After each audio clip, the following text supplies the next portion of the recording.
jadilah pemimpin yang berhati pelayan, seperti teladan Tuhan Yesus, yang datang bukan untuk dilayani, melainkan untuk melayani. Saya Agustinus. Selamat datang pada channel Touching Heavens, tempat kita mengenal dan belajar kebenaran firman Tuhan dalam Alkitab. Pada Alkitab, membimbing hidup kepada Kristus. Like dan subscribe untuk membantu channel ini bertumbuh dan firman Tuhan semakin diwartakan. Pada kesempatan hari ini, kita melihat seorang tokoh yang kejam dan jahat dari masa anak-anak Yesus, yaitu Raja Herodes Agung, yang juga dikenal sebagai Herodes pertama. Kita membaca kisah sejarahnya di Injil Matius bab 2 ayat 1-23. Namun perihal kekejamannya jelas tertulis di ayat 16 ini. Ketika Herodes tahu bahwa ia telah diperdaya oleh orang-orang Majus itu, ia sangat marah. Lalu ia menyuruh membunuh semua anak di Bethlehem dan sekitarnya, yaitu anak-anak yang berumur 2 tahun ke bawah, sesuai dengan waktu yang dapat diketahuinya dari orang-orang Majus itu. Mari kita pahami sedikit latar belakang Herodes Agung ini yang mempengaruhi kekejamannya. Raja Herodes mendapat gelar Agung atau The Great bukan karena kekejamannya, melainkan karena tindakannya merenovasi atau membangun kembali bait suci Allah. Raja Herodes inilah yang memerintahkan bait suci Allah yang telah dihancurkan di zaman pembuangan ke Babel untuk direnovasi. Jadi ini adalah bait suci kedua yang lebih besar daripada yang pertama dibangun oleh Raja Salomo. Nah, karena tindakannya merenovasi bait suci ini dan juga banyak proyek-proyek arsitektur lain yang bermanfaat selama pemerintahannya, ia membangun infrastruktur kota dan benteng-benteng militer. Ia membangun dana ke kota-kota seperti Antioquia, Sparta untuk pembangunan kotanya. Maka Raja Herodes pertama ini mendapat gelar Agung, jadi Raja Herodes Agung. Namun, meskipun bergelar Raja Herodes Agung, ia adalah raja Yahudi yang bukan karena pilihan Tuhan, seperti Saul atau Daud. Juga bukan dari pilihan orang-orang Yahudi, melainkan karena diangkat oleh pemerintahan penjajah Romawi. Setelah kaisar pertama yaitu Julius Caesar dibunuh, jabatan kaisar dipegang oleh Mark Antony. Dan Mark Antony lah yang memilih Herodes, anak Antipater, karena pendukung yang setia ini, untuk menjabat sebagai raja Yahudi. Kemudian jabatan raja ini diberikan izin juga untuk diteruskan oleh Kaisar Octavianus, atau nama lain adalah Kaisar Agustus. Jadi Raja Herodes ini adalah raja boneka di bawah pemerintahan Roma. Dan posisi Raja Herodes ini lemah dan tidak aman. Jadi dia sangat merasa insecure. Di satu sisi, orang-orang Yahudi tidak mau menerimanya sebagai raja karena bukan pilihan mereka dan bukan dari kuasa Tuhan.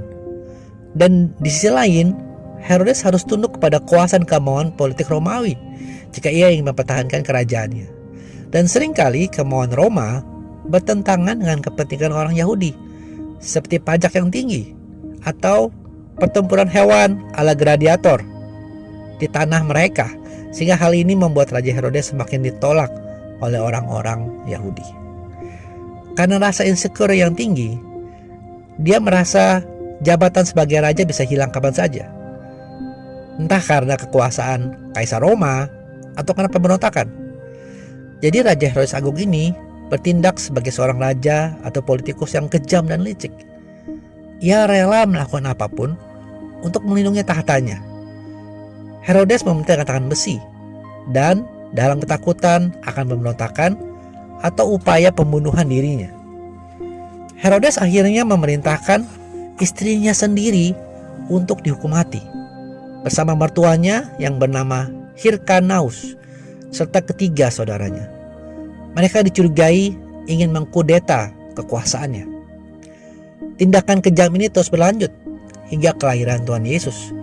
Saat orang-orang Majus datang dari timur ke Yerusalem dan bertanya kepadanya, "Di manakah dia, raja orang Yahudi yang baru dilahirkan itu? Kami telah melihat bintangnya di timur dan kami datang untuk menyembah dia." Sungguh terkejut Raja Herodes, dan dia dengan teliti bertanya perihal kapan tampaknya bintang di timur itu. Meskipun Raja Herodes berkata, Pergi dan selidikilah dengan sesama hal-hal mengenai anak itu. Dan segera sesudah kamu menemukan dia, kabarkanlah kepadaku supaya aku pun datang menyembah dia. Tetapi kita sekarang tahu niatan sebenarnya dalam hatinya itu, yaitu Raja Herodes ingin menyingkirkan Raja Yahudi ini. Hingga sampai di ayat 16 tadi. Herodes menyuruh pembunuhan anak-anak di Betlehem dan sekitarnya yang berusia 2 tahun ke bawah. Teman-teman, sungguh jelas teladan jahat yang harus kita hindari dari Raja Herodes hari ini. Jabatan dan kekuasaan kita pegang bukan untuk selamanya. Dan hal itu sebenarnya adalah kesempatan untuk kita melayani umat, membantu dan membangun masyarakat. Bukan kesempatan untuk kita mencari keuntungan atau kekayaan sendiri. Selayaknya melalui jabatan dan kepemimpinan kita, nama Tuhan dipuji dan dimuliakan. Hal inilah yang sejalan dengan prinsip yang diajarkan oleh Tuhan Yesus sendiri dalam Matius 20 ayat 25 sampai 28 berikut ini. Tetapi Yesus memanggil mereka lalu berkata, "Kamu tahu bahwa pemerintah bangsa-bangsa memerintah rakyatnya dengan tangan besi, dan pembesar-pembesar menjalankan kuasanya dengan keras atas mereka.